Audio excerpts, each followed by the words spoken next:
Assalomu alaykum kanalimiz kuzatuvchilari, aziz obunachilar. Bugun biz sizlar bilan birgalikda kesma lag'mon tayyorlaymiz, xudo xolasa. Bizga kerakli bo'ladigan masalliqlar: unimiz kerak bo'ladi, 400 gram, 450 gram, 2 dona tuxum kerak bo'ladi. Suv, tuz solib xamir qilib olamiz o'rtacha qattiqlikda. Ozgina karam kerak bo'ladi. 1 dona qizil savizi, 4 dona 3-4 dona kartoshka, yarimta turib, farsh ishlatyapman. Go'sht o'rniga 150 gram farsh ishlatamiz, keyin zajarka ishlatamiz. Qizartirish uchun 2 dona piyoz, 3-4 dona chesnok kerak bo'ladi, o'simlik yog'i kerak bo'ladi. Ishimizni bismillahirrohmanirrohim deb xamir qorishdan boshlab olamiz. Xamirimizni elab, unimizni tayyorlab olganmiz. Unimizni o'rtasini ochib olib, xamir qilib olamiz. Xamirimiz tingunga qadar vajusini tayyorlashga harakat qilamiz. 2 dona tuxumimizni chaqib olamiz. Xamirimizga tuz solamiz.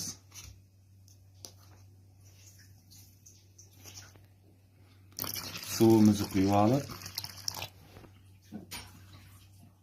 o'simlik yog' qo'yamiz, 2 osh qoshiq mo'ljallab. Endi yaxshilab aralashtirib olamiz. Tuxum, suv, tuzni birgalikda, tuzi eriguncha, tuxumlar aralashguncha. O'simlik yog' solsangiz, xamiringiz silliq, tiniq bo'lib chiqadi.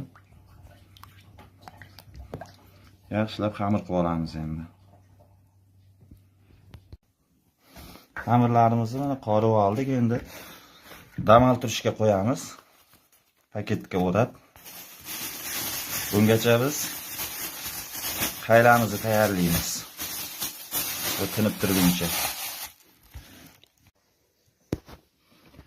Lo'biyamizni ham sayimiz uchun oq lo'biya ishlatamiz. Hozir buni yaxshilab yuvib, qaynatishga qo'yib qo'yamiz. Qora suv chiqadi. Keyin podlivkasiga qo'shib yuboramiz. Shu 1 piyola to'lmas buni ishlatamiz. Keyin bitta qizil bolgarskiy, bitta ko'k. Pomidor. Bular muzlagan, hozir buni muzday suvga solamiz. O'z holiga keladi, ungacha to'g'rab olamiz. Ularni hozir muzday suvga solib qo'yamiz. Piyozlarimizni mana shu shaklda kubik-kubik qilib to'g'rab olamiz. Hamma masalliqlarimizni kubik qilib to'g'raymiz.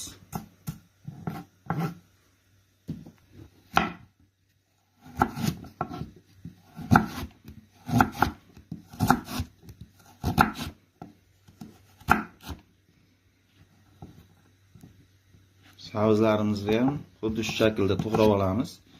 Xohlasangiz to'rtburchak qilsangiz ham bo'ladi, xohlasangiz mana bunaqa shaklda qilsangiz ham bo'ladi. Chiroyli chiqadi.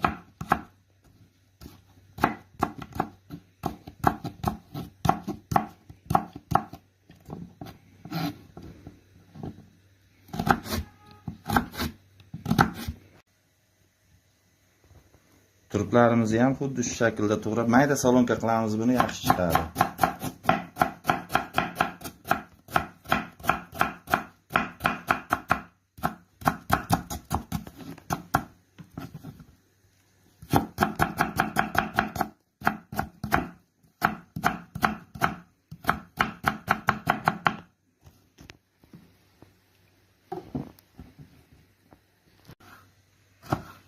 Bolgarsklarimizni ham xuddi shu shaklda to'rtburchak to'g'rab olamiz.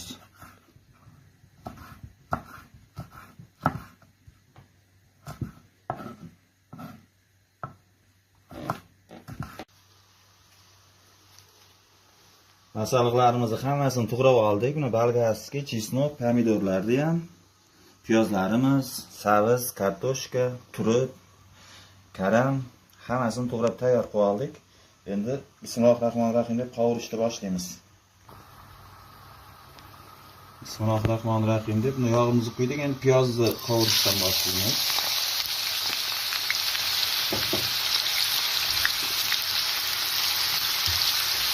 Piyozimizni tillarang qovuramiz, keyin farshimizni solamiz.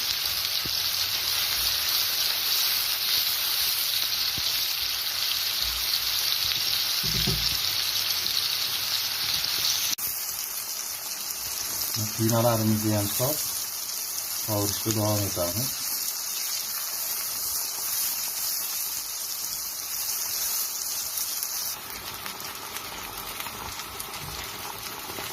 Kartoshka savuzlarimizni ham mana sof qovurib oldik. Endi turib bilan karamni ham sovuramiz.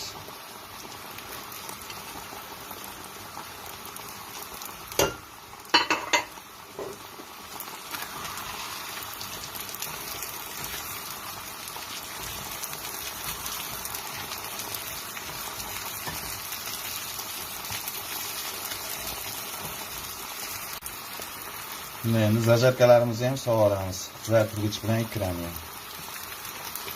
Sof buni ham qovurib olamiz.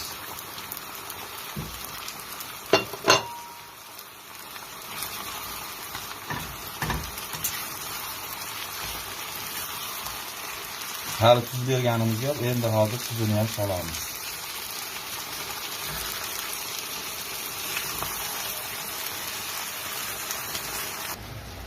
Tabga ko'ra tuz solamiz.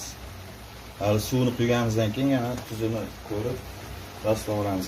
Bolgarsklarimiz, pomidorimiz, chesnobik qolganini endi solamiz. Chunki ezilib yo'q bo'lib ketish kerak emas.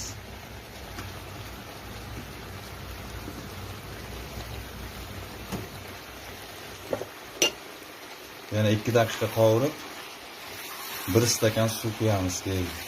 Yarim litr quyamiz.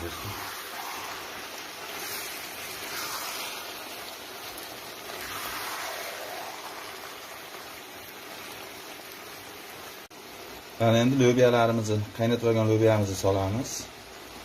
Alohida qaynatib oldik suvlarni to'kib. Endi ustidan suv quyamiz.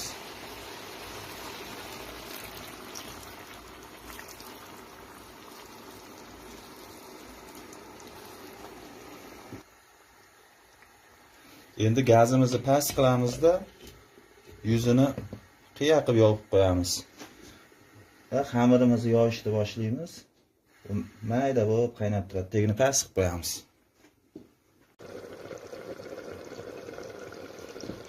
Mana endi podlivkamizga pripravalarimizni solamiz.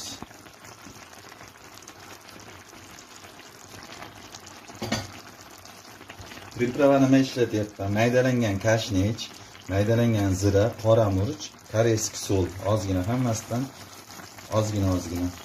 Tabga ko'ra. Lekin zvyozdichka maydalangan va lavr yaprog'i.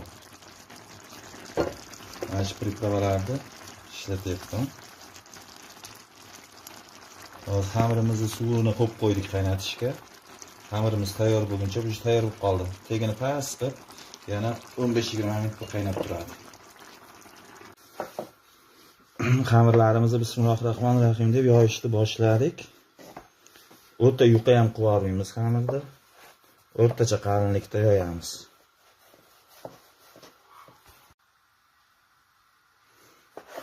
Xamirlarimizni yoyib, xuddi shu shaklda kesib olamiz. O'qlovni orasidan chiqarib oldik. Hozir unisini syomka qilmay qoldim. Orasidan chiqarib, xuddi shu shaklda to'g'rab olamiz hammasini. Mana o'qlovni uzun-uzun bo'lib chiqadi shunda. Anaqasiga. Hammasini shu shaklda to'g'rab olamiz.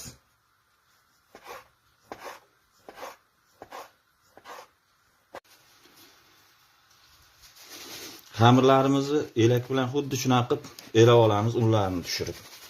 Keyin qaynatishga tashlaymiz. Suvimiz bilan qaynab chiqdi, endi tuz solamiz. Tuz hali solmadik, endi solamiz. 2 osh qoshiq tuz solamiz.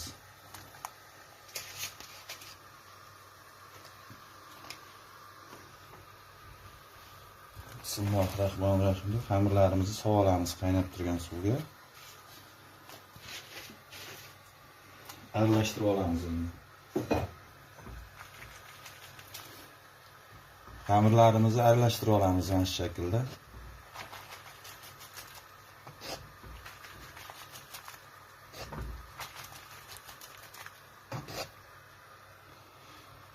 Qaynab chiqquncha 2 daqiqaga yuzini yopib turamiz. Mana xamirlarimiz qaynab chiqdi. Qaynab yuziga chiqsa pishgan hisob bo'ladi. Ko'p qaynasa ezilib ketadi. Shu yuziga chiqqani уже pishgan hisob bo'ladi. Endi buni olib olamiz.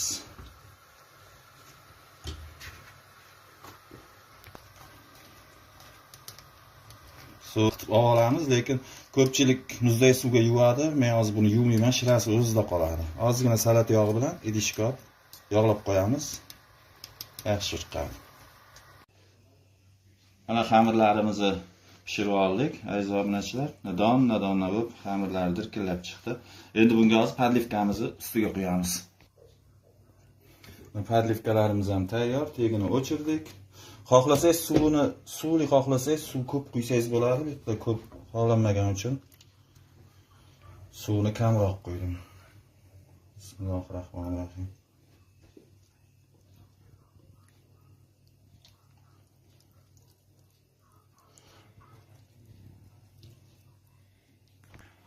Hangim ko'rsat. Mana ovqatlarimizni suzib oldik. Hammanglar shu retsept asosida tayyorlab ko'ringlar. Juda ham o'z go'sht bo'lishi ham shart emas, yo'q bo'lsa ham qilsangiz ham bo'ladi. Tuxum sovarsangiz ham podlivkasiga bo'ladi. Mana xamirlari ham juda ham yaxshi bo'lib chiqqan. Ayniqsa mana lobiyalar bilan juda kelishadi. Hammanglar ketkazgan vaqtingizga rozi bo'linglar, kommentariyada izoh qoldiringlar. Keyingi videoroliklarda ko'rishguncha sog' salomat bo'linglar.